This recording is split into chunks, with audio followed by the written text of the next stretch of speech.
নমস্কার। আমাদের আজকের কবিতা কাজলা দিদি, কবি যতীন্দ্রমোহন বাগচি। বাঁশবাগানের মাথার উপর চাঁদ উঠেছে ওই, মাগো আমার শোলক বলা কাজলা দিদি কই।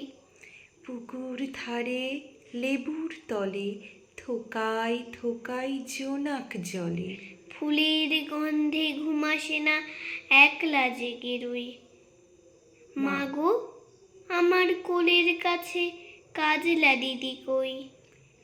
সেদিন হতে কেন মাগো দিদিরে না ডাকো, দিদির কথায় আঁচল দিয়ে মুখটি কেন ঢাকো। খাবার খেতে আসি যখন দিদি বলে ডাকি তখন, ও ঘর থেকে কেন মার দিদি আসে না কো। আমি ডাকি তুমি কেন চুপটি করে থাকো। বলো মা দিদি কোথায় গেছে, আসবে আবার কবে। কাল যে আমার নতুন ঘরে পুতুল বিয়ে হবে। দিদির মতো ফাঁকি দিয়ে আমিও যদি লুকাই গিয়ে, তুমি তখন একলা ঘরে কেমন করে রবে।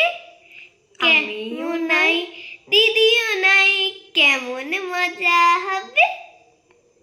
ভুঁই চাপাতে ভরে গেছে শিউলি গাছের তল, মারাসনে মা পুকুর থেকে আনবি যখন জল, দিদি এসে শুনবে যখন বলবে কি মা বল। ডালিম গাছের ফাঁকে ফাঁকে বুলবুলিটা লুকিয়ে থাকে। উড়িয়ে তুমি দিও না মা ছিঁড়তে গিয়ে ফল। দিদি যখন শুনবে এসে বলবি কি মা বল। বাঁশবাগানের মাথার উপর চাঁদ উঠেছে ওই, এমন সময় মা গো আমার কাজলা দিদি কই। পুকুর ধারে লেবুর তলে ঝিঝি ডাকে ঝোপে ঝাড়ে, ফুলের গন্ধে ঘুম আসে না একলা জেগে রই। রাত্রি হলো মা গো আমার কাজলা দিদি কই।